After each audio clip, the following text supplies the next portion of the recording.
7, the BPP is the regulatory authority responsible for overseeing public procurement in Nigeria, ensuring transparency, efficiency, competition, integrity, and value for money. The BPP plays a crucial role in harmonizing government policies and practices, regulating standards, and developing the legal framework and professional capacity for public procurement. But as the Bureau lived up to expectations over the years, that's one big question we're asking tonight. To delve deeper into this topic, I'm joined by the Director General of the Bureau of Public Procurement, Dr. Adebowale. Adedokun is live from our Abuja studio. Dr. Adedokun, congratulations on your recent appointment as DG.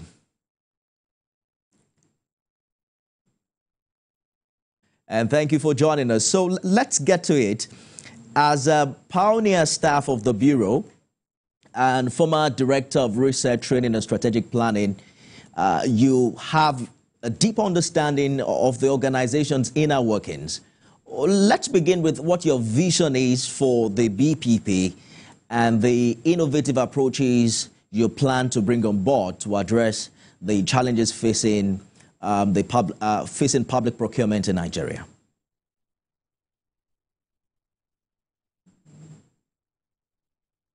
Thank God Almighty for the opportunity to serve among 220 million Nigerians, to be able to serve under the leadership of our President Bola Tinubu Ahmed. I'm just 1 month, like you rightly said, just to reemphasize, I'm the first pioneer staff of the Bureau of Public Procurement. And interestingly, I've had experiences of having to go through different phases of governance in the last 22 years in this nation. And it's quite interesting to see how procurement has been shaping the activities of governance. And I'm glad that for the first time, the government of this nation, under our president, has allowed an homegrown staff of the Bureau to head the institution. On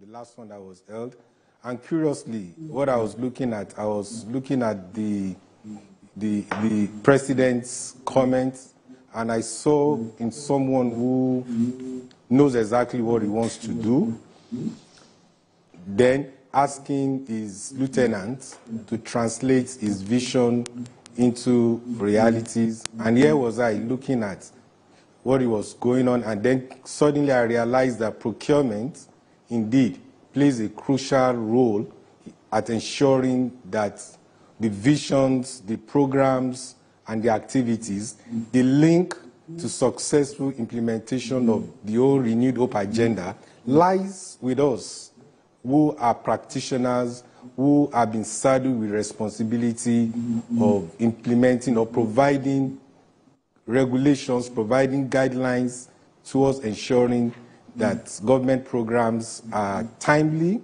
are well executed, add value to what God. So in the last 1 month, I found it quite interesting that what it requires is leadership.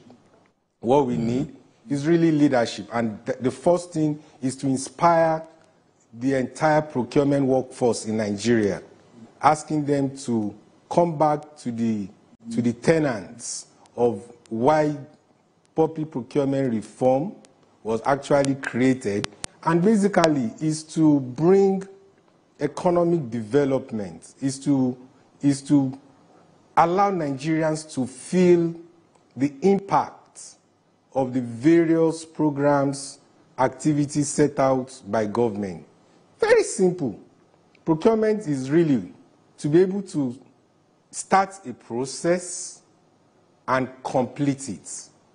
Not only to complete it, to ensure that value. For instance, if you are going to build a road, we want to see clearly that processes were followed, the right contractor was selected, the contractor begins the project and ends it timely, And that's why we also want to see contractors who are buoyant, who have resources. We are concerned about people accepting contracts and then looking for government again to fund them. So basically, in the last 1 month, is to bring back confidence among all the critical stakeholders along the value chain, to say to them, it's no longer business as usual. You do not need to come to BPP. You do not need to follow up your request. We want to tell contractors that if you get a contract, we are going to monitor you to the end. We will be enforcing the regulations, the sanctions provided by the various sources. And more importantly, we've engaged the anti-corruption agencies. In the last 3 weeks, we have been involved in talking to our colleagues who are in the front of fighting corruption. Rather, we are now saying, let's prevent it. And the only way we can actually get value for the resources that government has given to us for Nigerians is to ensure that from onset, procurement processes are followed. Procurement processes are allowed to bring out the best. And I'll tell you, for instance, under this new... Can you hear me? Dr. Adedokun, just a minute. Let me butt in for a minute, because I see that you are fresh with ideas. If I allow you, you might take the entire length of this show. We have just about 25 minutes, and there are different areas I want us to explore together. Let us explore the BPP Act of 2007 as amended. The aim is to establish a transparent and accountable public procurement system in Nigeria. Briefly, how would you assess its implementation thus far? Well, the truth is that there's room for improvement. We have made mistakes in the past. We are learning and will continue to learn. I can assure you that the law as it is, with some minor amendments, compares globally. The real issue for us is implementation. The real issue about the law is compliance. That's what we need to focus on. As per the law, comparably with what you see globally, the law is good. And there's nothing that is constant other than change itself. Yes, we have areas that we have learned in the last 15 years that there are needs to be amended. Sections of the law needs to be amended, that's for sure. But in terms of implementation, we have tried to the best we could, but I can tell you for sure there's huge room for improvement. And that's what I'm bringing in to bear, is that we will implement it to achieve value for good governance, value for Nigerians. The law is set to be implemented, and that's what I'm bringing to the table. Dr. Adedokun, when you say we've made mistakes in the past, how huge are those mistakes? Because a sister organization did a finding last year, and it showed that some civil servants did not only get involved in contract execution of contracts through proxies, but also allegedly circumvented the BPP Act by engaging in contract splitting and bypassing of the regulators. Does this bother you as an insider? Okay. What specific strategies are you looking to employ to address these gaps and challenges that have been identified? Again, thank you. When you say some civil servants, the problem that we need to really address, like I've told you, is for us to put in systems that guides stages of procurement processes in this nation. For instance, we need to make our procurement competitive. We need to open it up. When our procurement is really restricted in a way, it gives room for manipulation. And under this leadership, under His Excellency, one of the clear instructions that we have is to give business opportunities, allow contractors, service providers, and every stakeholder to have opportunity to express their opinion on procurement activities. So what I can guarantee you in this, our administration, is to ensure that processes are followed. For instance, if any staff of BPP if any procurement officer nationwide is found wanting, I will be the first to leave that person to be investigated upon. There's no room. We are not going to hide anybody. And I've started that, even internally. Every staff of BPP knows that you owe yourself professionalism. You owe yourself truthfulness. And if you are found, our management will not hide you. We will insist that you pay for your offense. And we're working closely with our sister organization. We've started already by sharing information to any of our colleagues who ask us for details about staff, procurement officers, or anybody in the system that have been found to have violated any aspect of the law. So in the last 1 month, we've been sharing detailed information. And let me go further. We're also working closely with National Assembly. I've been with them, the House Committee on Public Procurement, the Senate Committee, to assure them that we'll give them timely reports of contraventions through our procurement audit exercise and through our surveillances. And recently, we also agree with ICPC on how we are going to jointly carry out monitoring activities. So real-time answers to any violation of the Act is what we are bringing to the table.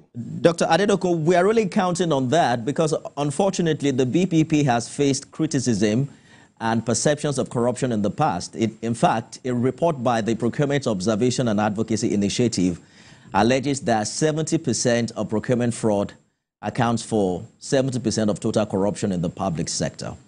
And hearing you talk about how you intend to address this is refreshing.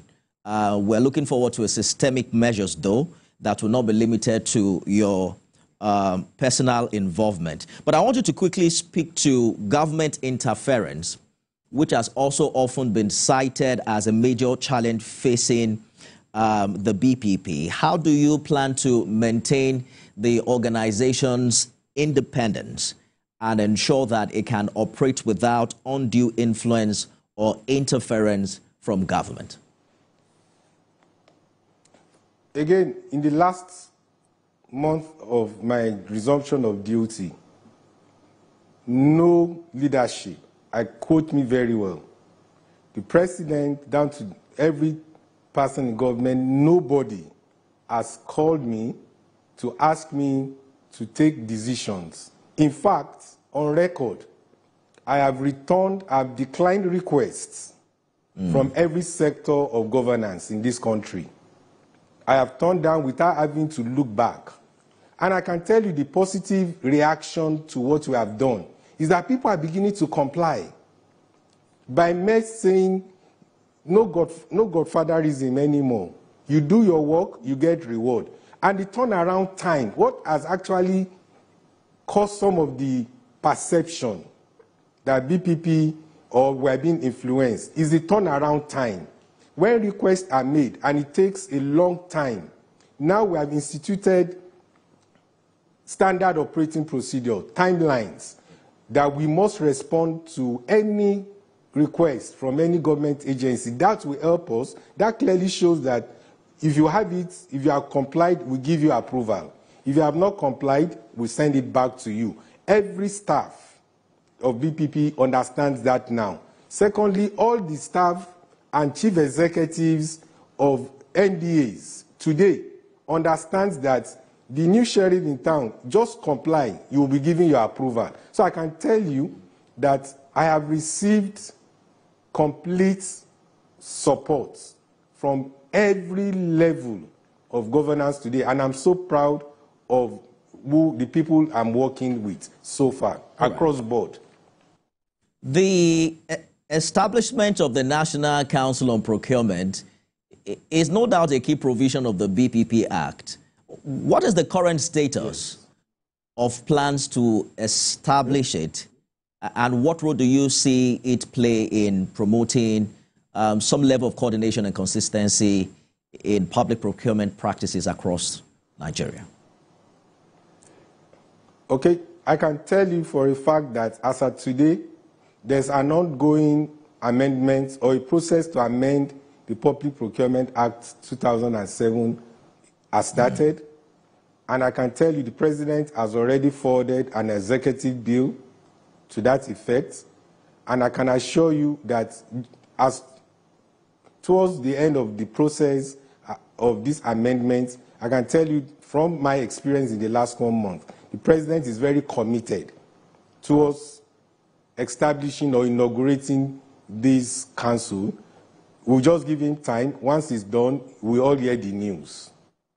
However, just to put it in context, that the National Council on Public Procurement has its statutory responsibility, and their roles are quite different from what the Bureau of Public Procurement will do. But they oversight the activities of the Bureau. They ensure that BPP stays on the path of fairness, transparency, accountability, and competition. So I can tell you that that process is ongoing. A lot of attempts have been done in the past, but in this government, you will see it come to pass. As at June this year, we're hearing from fillers from the National Assembly was that there was a litany of abandoned projects estimated at 60,000. What is the current status now? How daunting are the challenges in this regard before you? Well, you need to understand that for BPP, our role is not really getting involved in implementation. Our role is really to ensure that the processes leading to the award of those contracts are clearly complied with. However, we have also been involved in undertaking monitoring of some of these projects. In the last few weeks, we've engaged some of these ministries who have these, or parastatals and agencies who have some of these projects abandoned. We've engaged them in a very methodological approach to help them to prioritize. So ongoing activities are already instituted on how to put projects that will impact directly, immediately on the lives of Nigeria. Those projects are already being given top priority. So as the days goes by, the months goes by, we'll begin to see reduction. The interesting thing is this, that that era where projects would not have financial plan is over.